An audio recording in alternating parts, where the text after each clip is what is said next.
కార్తీక పురాణము 8వ అధ్యయనము. జనక మహారాజుకు కలిగిన ధర్మ సందేహము.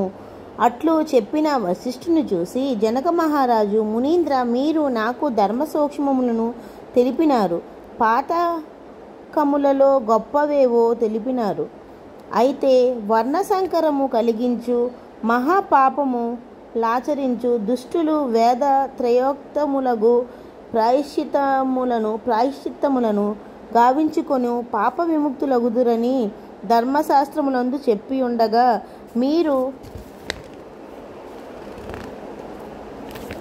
మీరు దేశము చేతనే పాప విముక్తులై వైకుంఠము పొందిరని చెప్పుచున్నారు. ఇది ఎట్లు సంభవమగును? అనేక పాపములు చేసి ఈ పాపములు గొప్పవనియు వీటికి ప్రాయశ్చిత్తములు చేసుకొనవలెనని ఎరిగి యుండియు అట్లు చేయక కార్తీక దీప దానములు వలన కలుగు పుణ్యముచే వైకుంఠము పొందుట ఎట్లు జరుగును? నాకు కలిగిన ఈ సందేహము తీర్చుడు అని అడుగగా వశిష్ఠుడు ఇట్లు చెప్పెను. మహారాజా, ధర్మములు సత్యము, రజస్సు, తమము అను గణత్రయములలో కూడుకొని స్వల్పాధిక్యములగును. ఈ గుణములు ప్రకృతి వలన కలిగినవి. ప్రకృతి అనగా మాయ, సత్యము వలన చేయబడిన ధర్మమును సూక్ష్మమందురు. ప్రాయశ్చిత్తములు తపస్సు, కర్మకాండ మంతయు రజోగుణముచే కలిగినవి. తమో గుణముచే చేయబడిన ధర్మము తామసమసబడును. ఇది నిష్ఫలము. సత్యగుణములతో చేయబడిన ధర్మమును సూక్ష్మముని చెప్పితిని గదా, అది స్వల్పమైనను కాలయోగముచే వృద్ధి అగును. దేశ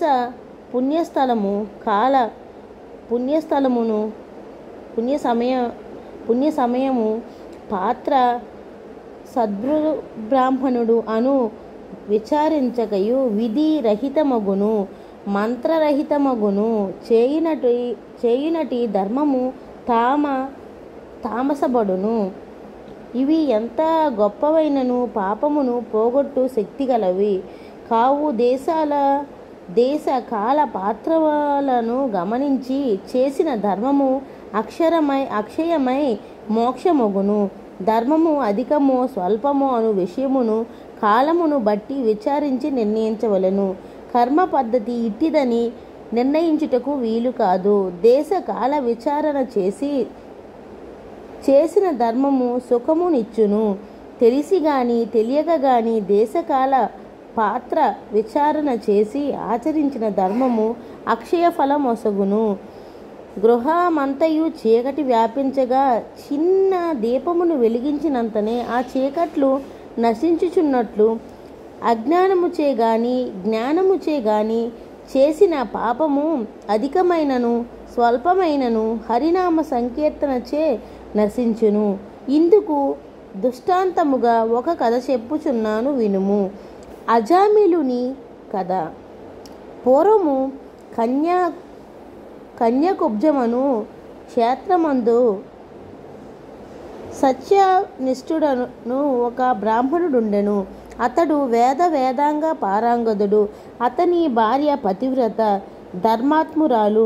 వారికి లేక అజామిలుడను ఒక పుత్రుడు పుట్టెను. అజామిలుడు పెరిగి పెద్దవాడైన పిమ్మట దురాచారుడు, హింసకుడు, నిత్యము దాసీ సాంగత్యమునందు కోరిక కలిగలవాడై యుండియు స్వల్ప పుణ్యము వలనే, అనగా అతను తెలియకనే చేసిన హరినామ సంకీర్తనం వలన తరించెను.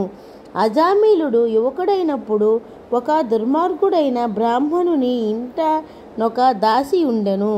ఆ దాసితో స్నేహము చేసి దాని యందే ఆసక్తి కలిగి తల్లిదండ్రులు విడిచి కామాతుడై దాని వెంటనే నివసించెను.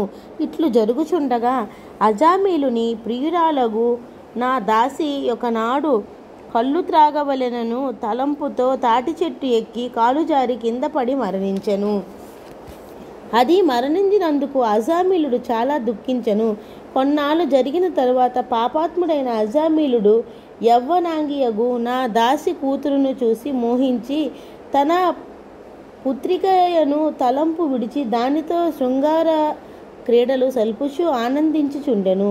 అతనికి ఆ కూతురు వలన కొందరు పుత్రులు కలిగి చనిపోయిరి. తుదకు ఒక పిల్లవాడు మాత్రము బతికెను. అజామిలుడు ఆ పిల్లవాడికి నారాయణ అని పేరు పెట్టెను. క్రమముగా ఆ పిల్లవాడు పెరిగి పెద్దవాడగుచుండెను. తనకు ఏ చిన్న పని కలిగినను అజామిలుడు తన కుమారుణ్ణి నారాయణ అని పిలిచి తన పన్ను చేయించుకునుచుండెను.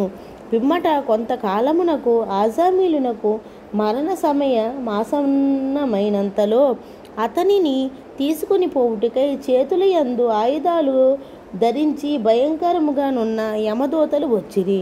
వారిని చూసి అజామిలుడు భయపడి పుత్రప్రేమచే లోపలనున్న తన కుమారుని చూడవలెనని కోరికతో ఓ నారాయణ అని పిలిచెను. ఈ విధంగా అతడు అనేక సార్లు అరిచెను. ఆ విధముగా అజామిలుడు మరణ సమయమున దైన్యముతో చేసిన నారాయణ నామ సంకీర్తనము విని యమదూతలు ఆలోచనలో పడి అతనిని సమీపించుటకు భయపడి దూరముగా పోయి నిలుచుండిరి. అంతలో గొప్ప తేజస్సు గల శంకుచక్రాయుధములు గల విష్ణుదూత అచటికి వచ్చి యమదూతను చూచి, ఓరి అజామిలుడు మావాడు కాని మీవాడు కాడు అని చెప్పిరి. విష్ణుదూతల మాటలు విని మీరెవ్వరు? కిన్నరుల, సిద్ధుల, చారుణుల, దేవతల అని అడుగుచుండగా విష్ణుదేవతలు వారిని లక్ష్యపెట్టక అజామిలుని తమ పుష్పక విమానంపై ఎక్కించుకొని తమ లోకమునకు పోవనిద్దుకిలై ఇట్లి అడిగిరి. కార్తీక పురాణము 9వ అధ్యాయము.